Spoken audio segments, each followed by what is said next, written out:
Good morning, good day, and good evening, whichever time zone you are watching this. This is for FMS 394, Screenwriting for Games. I chose my game analysis to be today Crash Bandicoot. The reason why I chose Crash Bandicoot is it's a game that I grew up with around the 90s, and it's something that I cherish for a very long time, and something that I'm passionate about talking about with y'all is because of the mechanics of the game is very different from other games that I have played before. For one reason is because the game's graphics just appeal to me because of the characters. The characters' names are memorable. The main goal of Crash Bandicoot is to reach the goal of capturing the girl and accomplish the dreams of the hero's journey that I learned about throughout the class. So mostly what Crash is about is having fun and challenging yourself through obstacles and memorizing which steps and paths to choose. And I think it's a great game and an example to many other previous games that take platformers and simplicity and look back at how much visual styles have improved over the years. So the main premises of the game is what I said, Crash Bandicoot trying to set his mission on capturing the girl that was kidnapped by the antagonist Dr. Neo Cortex and his henchman Nitrous Brio, and they have become in charge of the world. In the beginning of the game, the narrative says that he is strapped into a table where it shows like this Frankenstein setting of Crash tied up, trying to get away from this experiment that Neo Cortex was trying to do with the Volvo Ray. And he got away quickly. And in the process, Neo Cortex successfully used him before on other previous animals, and he wanted to use it on a Bandicoot with something with superhuman strength that he oversaw as heroic and amazing and powerful, which is a really cool narrative to superheroes and many superstars in film throughout. So it kind of foreshadows that kind of story. So what his mission is to do is try to defeat Neo Cortex and Brio, as well as some enemies from Koala Kong, this monkey, and a whole variety of bosses throughout the game. And he gets through these obstacles by breaking boxes, TNT, as well as in the process capturing a substantial amount of Wumpa fruit, where he can gain bonuses throughout. So if he gets 99 fruit to 100, he can garner a life. Or when he gets a hit marker, and if his minion, Aku Aku is his name, is nearby him, he can give him a second chance to complete the level. And it's kind of like a simple game of mechanics where you see the enemy and you try to dodge them, and you use a spin move to avoid the hit. And the enemy is spinning or flying in some cases, or on a bridge, and you are set on just trying to avoid it and try to get away from danger. And he's the hero's journey of that mission. This game has impressed me very well with, like I said, the visual styles, because from what I've learned in the class, that mostly when PCs became popular in the 1970s, many of them have mostly very, very limited visual styles, but pretty strong mechanics. And I believe Crash Bandicoot has balanced that. And now, if you've seen the comparison of the 1996 game Crash Bandicoot to now in 2017 with Insane Trilogy, you can remarkably see a huge difference in improvement of visual and styles, as well as looking back at other platformers that have evolved over time throughout the Atari 2600 and Nintendo Entertainment System. It's pretty remarkable how games have changed over time, with the first PlayStation 1 that this game came out on first to numerous platforms now. It was on a 700 megabyte CD. Now you have it in digital distribution, or even in some cases, I don't know if they still sell it, on Blu-ray.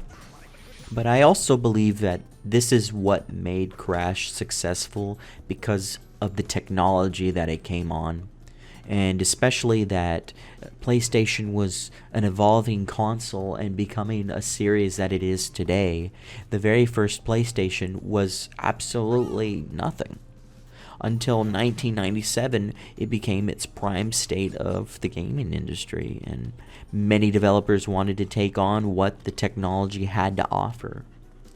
And especially when the PS2 came out, it became a massive hit that no doubt that Naughty Dog, the developer of this game, had to just jump on board and just develop more amazing titles, from Ratchet and Clank and more platformer titles that were just prime to what PlayStation was about.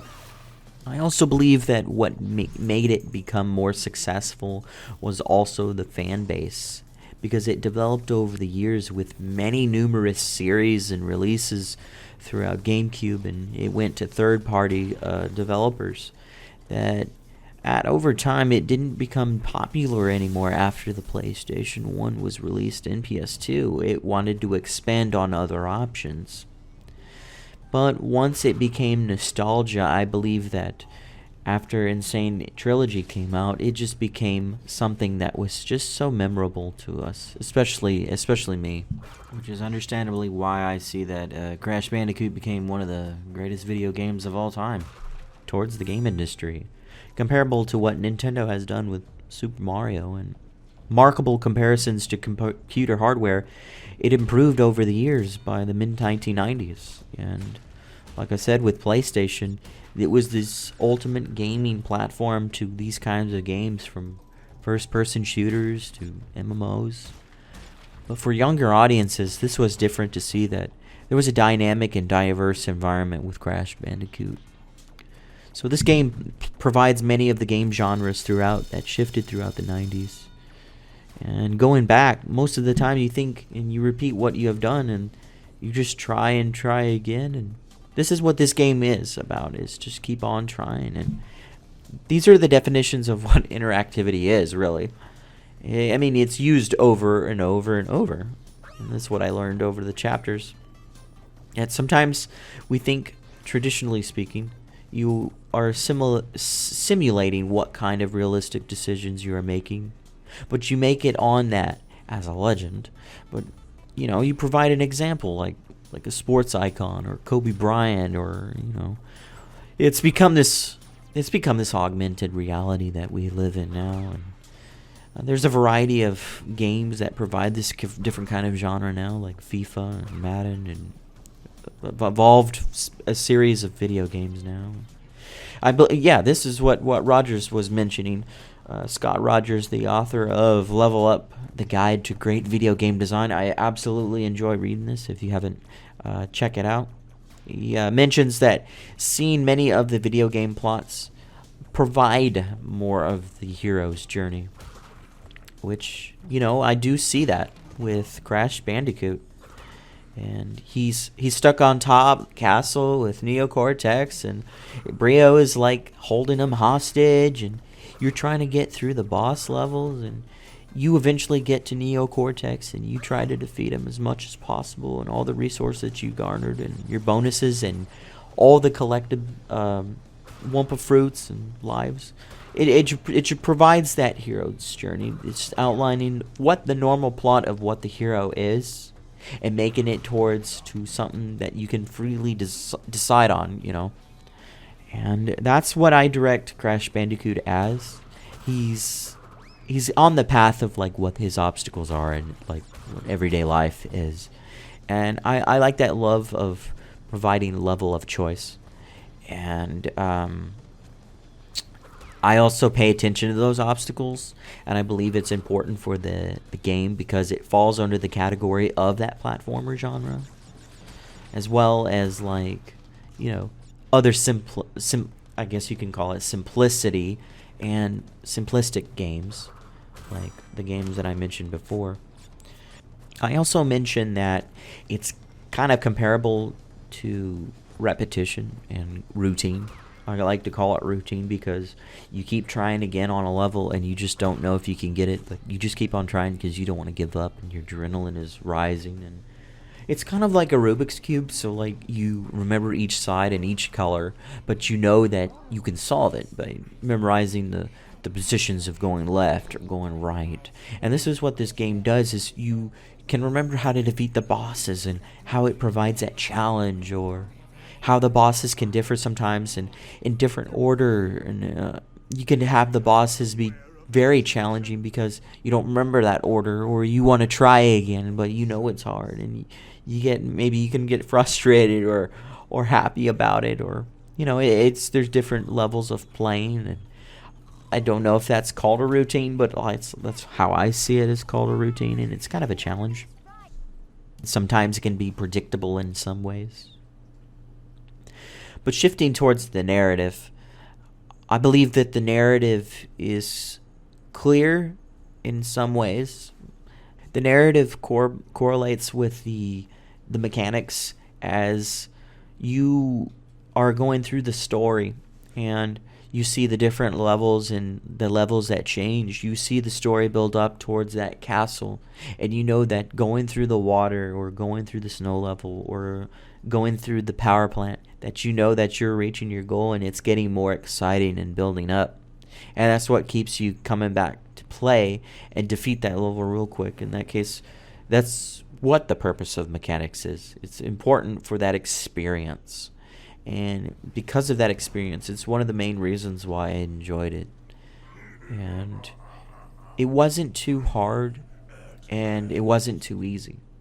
So I like also the level of experience that it provides.